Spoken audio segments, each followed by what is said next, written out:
So about a month ago, I saw an advert on YouTube for the U phone, supposedly the most innovative smartphone in 20 years. So I bought one. I was curious, but I didn't realize this at the time. I was about to get involved in quite possibly the biggest tech scam on the internet. So, this U phone company, you don't need to do a whole lot of digging to know that something is off. They literally say the only reason we can keep our prices so low is because we don't spend a dime on advertising. I've literally just seen you through a YouTube ad. They say its processor is 2 times faster than the newest iPhone or Samsung, and that we worked on new technology for 5 years to create the U phone. Well, I guess that would explain why it's still got 2 gigs of RAM. It's made from super durable materials. Plastic. It's called plastic. And then of course, they finish off with a whole load of glowing, perfect reviews. Which is funny because if you actually search for the U phone outside of this site, you won't find a single one. But anyways, I clicked order. I thought, if I've seen this ad like 5 times already, then there's a very good chance that a lot of you guys would have seen it too. So all I wanted to do was to get the product, show you guys it was garbage, and then make sure that none of us have anything to do with this U phone company again. That was the plan, but it didn't quite work. The second I clicked that order button, I was whisked away from this actually decent looking website to this. It felt like I was about to order a stripper, not a phone. And what didn't help is that after making the payment, I could see that my money hadn't gone to the U phone company, but in fact a company called Hyper SLS. I could have just bought anything.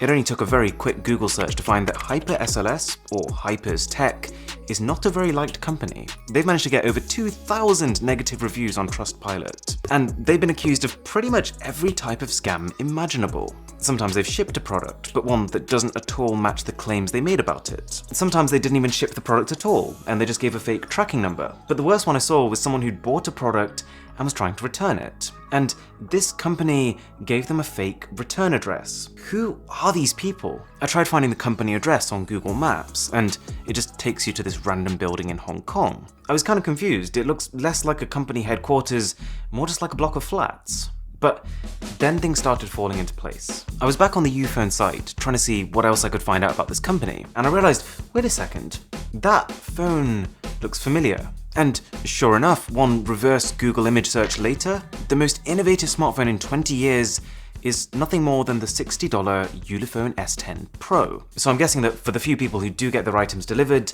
that's what they get. But this was just the tip of the iceberg. While I was doing this image search, I noticed another phone that looked almost identical, but this one wasn't labeled as the U phone, it was the X1 phone. And wait, this X1 has an almost identical trailer as the U phone, the only difference being that the name's been swapped out. And would you believe it, it takes you right back to this Hyper's Tech company with an almost identical purchase page. It's one thing to run a scam on the internet, but it's something quite different to run 2 parallel scams on 2 completely different websites. The timing of this discovery was almost creepy, because shortly after, a little package dropped through my door, and I couldn't believe it.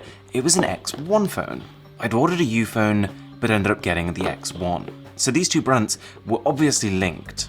Well, turns out, there's not just 2. Hyper's Tech has an entire catalogue of products that all follow the exact same formula. A cover page that basically tells you it's the best thing since sliced bread. A purchase page that looks something like this, and then some sort of devious way to make sure that you don't get what you pay for. Anyways, I did open up this X1 phone they gave me, and as expected, it's just a cheap phone they'd sourced from somewhere else and just put into their own packaging. So I was fully ready to call it there, to say, okay guys, investigation over, don't buy anything from Hyper's Tech. Simple. I wish it was that simple. See, in all this time I've been waiting for my phone to arrive, I've been served 36 adverts that look something like this. Employee gets fired for inventing indestructible drone, or how to get super fast Wi-Fi in 6 seconds, or even check out this revolutionary teeth cleaning kit. And it would be easy to brush these things off as unrelated products, but isn't it just a bit weird that they all have the exact same style as that first U phone ad I came across? And now that I was taking note of it, I noticed something else weird. That every time I was coming across an advert for one of these products, the Wi-Fi booster or the drone, they'd all have slightly different names. For example, this one drone here is being sold as the X Drone HD, but also the Drone X Pro, the Sky Drone, the Blade 720, and probably many, many more that I haven't come across yet. And every time I click through to the websites, even though they would sometimes have different landing pages, sure enough, once you click the order button, you're back in the same place. But one thing was throwing me off. Obviously, we'd already concluded that Hypers Tech was a garbage company, but a lot of these different products weren't being sold by Hypers Tech, but in fact other companies, supposedly from all around the world.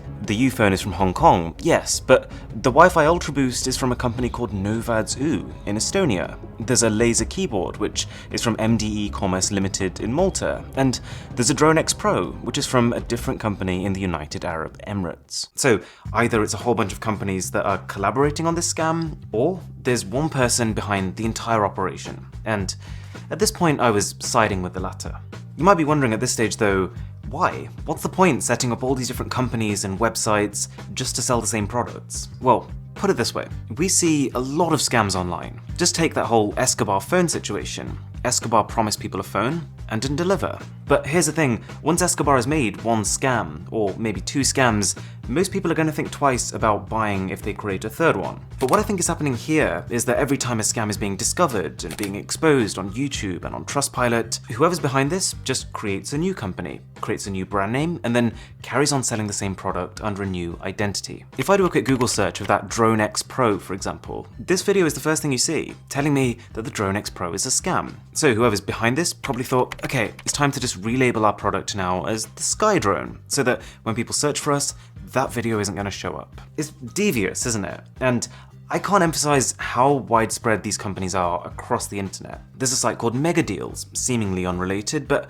oh wait, that's just MDE Commerce Limited from Malta. There's Tech XSV, but oh wait, that's just Hyper SLS from Hong Kong. And now that I've kind of made the link between these companies, it feels like I see them on adverts everywhere. I even tried using someone else's phone to avoid bias, and it only took 10 minutes of browsing tech videos to come across, sure enough, one of these. So, there was only one thing left to do now. Find a link between these companies. Find the name behind it all. I tried to find company and corporation certificates. Nothing. I went on Google Street View trying to see these supposed headquarters the products were coming from. Maybe I could find something in common there. Nothing. They just looked like normal residential buildings.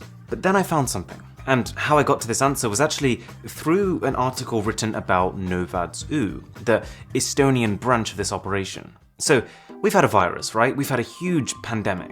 Well, this company has such little care for their customers that they were recently caught selling face masks to people. Face masks that claimed unrivaled performance, like they do for every one of their products. They said it could block 94% of viruses, but it couldn't. They've put people's lives in danger. And as I was reading this article, a name popped up. I'm gonna completely butcher the pronunciation of it, but Ricardo Jorge Pereira de Souza Coelho, part-time amateur footballer and part-time Estonian businessman. So the report says he's the guy behind Mrwhosetheboss and the face masks, and it pretty much ends there. But wait a second, we now know that all of these companies are linked. What if this is the one guy behind everything? Well, I think there's a pretty good chance, because it turns out this guy is a millionaire with, and this is the key part, residences in Malta, Hong Kong, United Arab Emirates, and Estonia. Is it a coincidence that those just so happen to be the exact same countries that all of these shady companies are founded in? Probably not. And the final piece of evidence which would support this is that if you search his name, it's linked to one company, DB2 Management. And if we head to their site, they say DB2 Management is a company based in Estonia. Okay, we offer electronic gadgets to customers all around the world. It adds up, and if we look at the public company records, this site is classified as a parent company. It has one employee and supposedly brought in $28.72 million in a year. So my guess would be that DB2 Management is just this one guy, and it manages this shady web of companies around the world, which are registered to his different properties. Whatever the exact specifics of it are, there's a very clear takeaway here. If you see a trailer that looks like this, if you see a website that looks like this, or a checkout page that looks like this, then you know the drill. Don't buy it. If you enjoyed this video, a sub to the channel would be amazing. My name is Aaron, this is Mr. Who's the Boss, and I'll catch you in the next one.